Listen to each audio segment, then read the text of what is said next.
I'm Marianne Scully, Chairman, President, and CEO of Howard Bancorp and Howard Bank.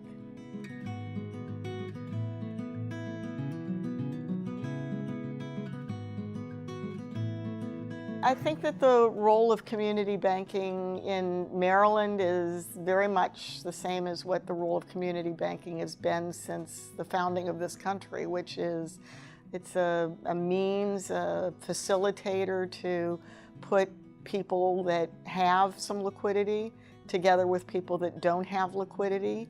And the latter are usually the people that are building the businesses and hiring and ultimately building the communities in which we live. So we've always taken very seriously that our mission is first and foremost to the communities that we operate in, and that we are likely to have initially the greatest impact by working with the small and medium-sized businesses in those communities. We've since expanded our mission to help people with the most significant personal decision they make in their lives, at least financially, which is buying a home, and have a strong residential mortgage division. So I don't think the role of community banking has changed. I think that the face and the shape of community banking has changed and continues to change. You know, there were less than 20 years ago, 12,000 community banks in this country. There are less than 6,000 today. So obviously a great winnowing out.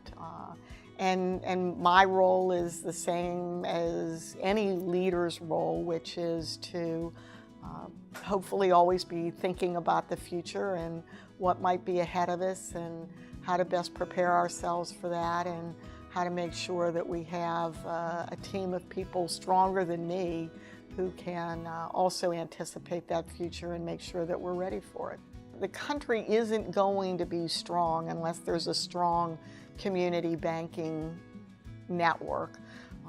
You know, there have been statistics, and it's funny, we saw these statistics when we started the bank as part of our own, again, that due diligence process. Is this something we really want to do with the rest of our lives? And we noted that community banks have, while they have a very small share now of financial assets in the country, they have a disproportionate share of small and medium-sized business loans and a disproportionate share of agricultural loans.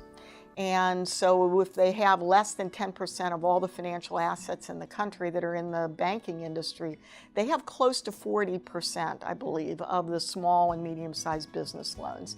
And that's because small businesses they're not publicly traded companies, they don't have these infinitely transparent balance sheets. They don't have 150-page annual statements. So the only way you're really going to be able to assess somebody's ability to repay you, and you take that ability very seriously, because in commercial banking, again, if our role is to link the people that have liquidity with the people that don't, none of it's our money.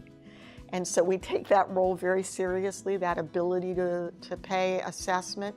The only way you're really going to know that with a small business person is to know the small business person, to know their story, to know their history, to understand what they want to do with their future, and can you really help them do this?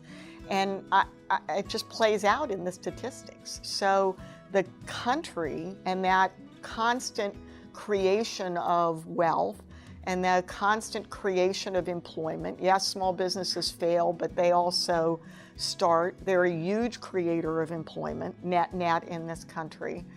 If you want that to continue, community banking has to continue. And the regulatory world is filled with unintended consequences, good intentions and unintended consequences.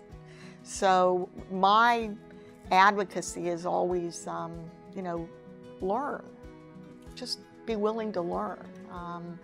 It's not superficial. This is not something that's all about a sound bite. And once you learn, I think you'll understand that, one size doesn't fit all, that rules need to be adapted. And if you don't, forget the community banking industry. What's that going to do to small and medium-sized businesses? You can only approve so many people using an algorithm. I've worked for large banks, I've done it. The good news is the algorithms work. to the extent that you won't make a bad loan.